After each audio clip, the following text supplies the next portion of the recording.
దళితులకి ఏ విధంగా మేలు చేస్తున్నామో సంక్షేమ పథకాల అమల్లో కానివ్వండి, అభివృద్ధి కార్యక్రమాలు వాళ్ళ ఇళ్ళకి తీసుకెళ్లే కార్యక్రమం కానివ్వండి రాష్ట్ర వ్యాప్తంగా నిర్వహించడం జరుగుతుంది.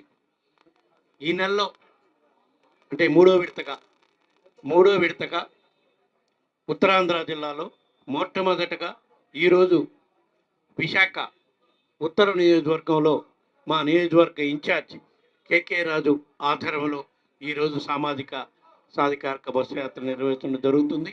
ఈ నియోజకవర్గంలో గత 4 సంవత్సరాల 8 నెలల నుంచి ఏ విధంగా అభివృద్ధి కార్యక్రమాలు చేశామో, ఏ విధంగా సంక్షేమ పథకాలు అమలు చేశామో, అర్హులైన వాళ్ళందరికీ ఏ విధంగా వాళ్ళ ఇళ్ళకి చేరే విధంగా సంక్షేమ పథకాలను అమలు చేయటమే కాకుండా విద్యా వైద్య రంగాల వల్ల ఇంటికే వైద్యాన్ని వాళ్ళ ఇంటి ముందుకే తీసుకెళ్లే విధంగా ఏ విధంగా చేశామో అవన్నీ కూడా మా నియోజకవర్గ ఇన్ఛార్జ్ కేకే రాజు గారు మీకు వివరంగా వివరిస్తారు.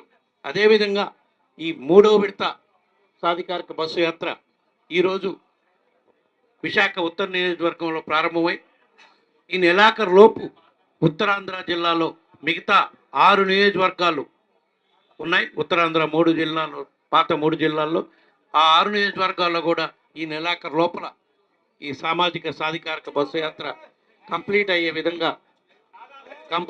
విధంగా అన్ని ఏర్పాట్లు చేయడం జరిగింది.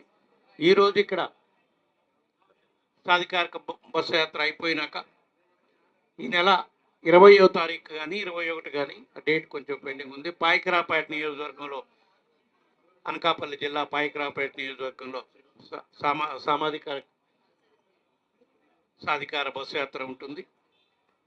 అదేవిధంగా 23వ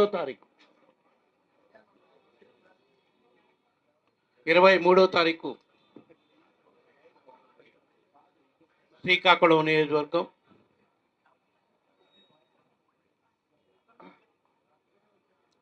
23వ తారీఖు కాదు 22వ తారీఖే శ్రీకాకుళం నియోజకవర్గం, 24 విజయనగరం, 25 విశాఖపట్నం వెస్ట్, విశాఖపట్నం పశ్చిమ నియోజకవర్గం, 29 టెక్కలి నియోజకవర్గం, 31 చీపురుపల్లితోటి ఉత్తరాంధ్ర జిల్లాలో మొత్తం 34 నియోజకవర్గాల్లో కూడా ఈ బస్సు యాత్ర కంప్లీట్ అయ్యే విధంగా పార్టీ అధిష్టాన వర్గం గౌరవ ముఖ్యమంత్రి జగన్మోహన్ రెడ్డి గారు యాక్షన్ ప్లాన్ ఇవ్వటం జరిగింది.